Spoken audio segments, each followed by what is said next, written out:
So, Snake Eyes.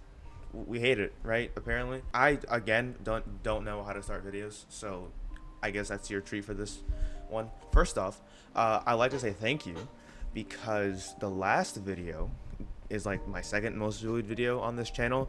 I've got like 20, and for some reason me talking for 8 minutes I got the most support from you guys, so thank you for that. We just recently hit 50 subscribers. Isn't that crazy? Roll the CMO clip. 50 subscribers! Woo! I plan to start making these like discussion videos like once a week.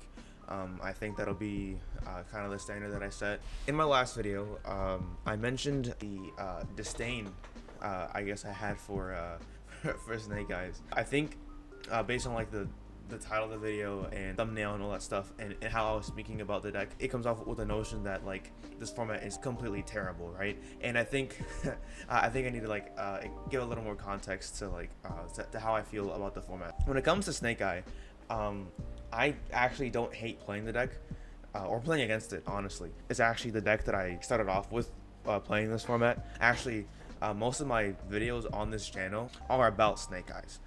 Like, I actually enjoyed playing it when the deck first came out. It took a while for me to come to the realization that I didn't like how the format played. In the beginning, it was fun because not everyone knew how to play properly. I am actually a fan of the style of play where both decks can be the same, and a lot of it is just based on who's the better player, a la tier format.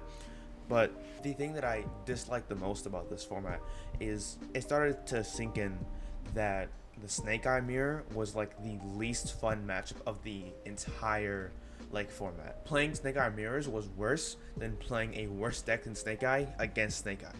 Honestly, the hand trap wars and the crossout wars are just way worse than whatever Brandon does. It gets repetitive, and this kind of leads into my next point, which is tier 0 formats. I'm on the side that they can be fun depending on how the mirror is. What I enjoyed about tier format, although I didn't play it as much as I did this one, really made it clear who were the skilled players and who weren't. With every format, you're gonna have people playing the best deck that are the best players, right?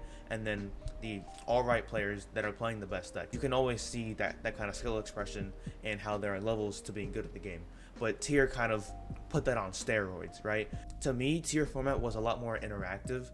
There were a lot more points of interaction that weren't so like telegraphed. When it comes to Snake Eye, everyone knows like where to hit, right? You're hitting the Ash, the Diabell Star. Some people hold Ash for like original, but usually your imperms, your Veilers, your Mourners are going for your Diabell Star. They're going for your Ash off of original. When it comes to tier mirrors, I think all the interactions are layered and a lot more nuanced. You're not going to be doing the same thing when it came to tier mirrors like 10 rounds in a row. The Snake Eye mirror feels like I'm doing the same thing over and over again, and I'm playing some kind of like hand trap mini game. Of course, you're going to have bad matchups in every format, but when you're going to a regional, or at least the regionals that I've been to, or if you're going to a YCS where you know that most of your matchups are going to be Snake Eye, those mirrors are just not gonna be enjoyable for anyone. As I've gone around to my locals and the regionals, my most fun matchups, win or lose, have always been when I'm playing against the decks that aren't Snake Eye. When I'm playing against the U-Bells, the Voicelesses, the Tenpais, playing against those decks is much more fun than playing Snake Eye mirrors. Tenpai has kind of the same flavor though, because they also are running like the 18 hand traps, and Sanguine Summoning is not a fun card to deal with at all, but it's not as bad as playing the Snake Eye mirror.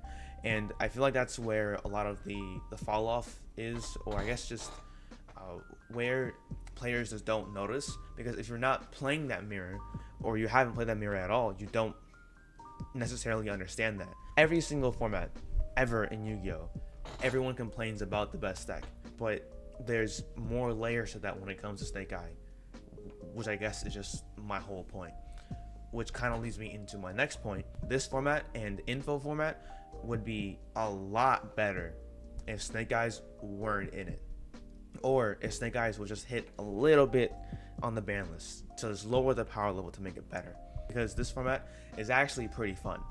For the past like month and a half, I've been playing decks that just aren't Snake Eye, and it's it's honestly very fun going around and just playing just the format without it being there at all.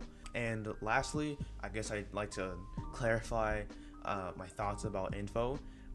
You know, cars like Top Hat and the Fiendsmith engine, honestly, I'm excited for. I just made my previous video just, you know, voicing some concerns that I have depending on the ban list and things like that. But once again, thanks for all the support. I didn't expect that video to do like that well, but then like over the past like couple days, it's like jumped up and up like farther than I thought it would. And I guess while I'm here, like and subscribe, you know, make a comment. It helps the video perform better. So yeah, see you next time.